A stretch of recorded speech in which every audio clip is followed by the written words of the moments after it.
ಅರಸಿ ವಾರ್ತೆ. ಇದು ಸುದ್ದಿ ಸಮಯ.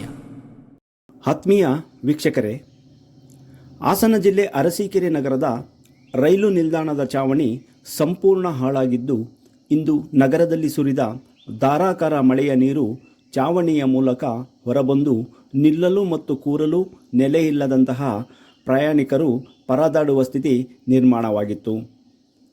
ಒಂದೆಡೆ ಪ್ರಧಾನಮಂತ್ರಿ ನರೇಂದ್ರ ಮೋದಿ ರೈಲು ನಿಲ್ದಾಣಗಳನ್ನು ಮೇಲ್ದರ್ಜೆಗೇರಿಸುವ ಮೂಲಕ ಅಭಿವೃದ್ಧಿ ಮಾಡುತ್ತಿದ್ದರೆ, ಮತ್ತೊಂದೆಡೆ ಅರಸೀಕೆರೆ ರೈಲು ನಿಲ್ದಾಣದೊಳಗಿನ ನಿರ್ವಹಣೆ ಮಾಡದ ಚಾವಣಿ ಮೂಲಕ ಮಳೆ ನೀರು ಧಾರಾಕಾರವಾಗಿ ಸುರಿಯುತ್ತಿರುವುದು ಈ ರೈಲು ನಿಲ್ದಾಣದ ಅಧಿಕಾರಿಗಳ ನಿರ್ಲಕ್ಷ್ಯವೆಂದೇ ಹೇಳಬಹುದು.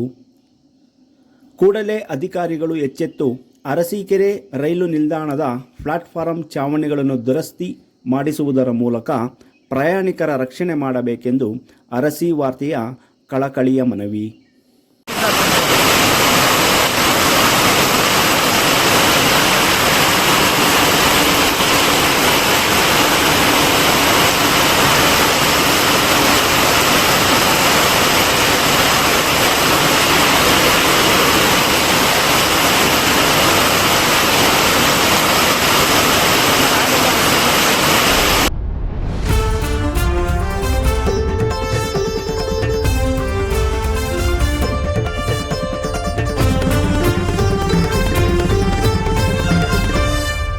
ಅರಸಿ ವಾರ್ತೆ.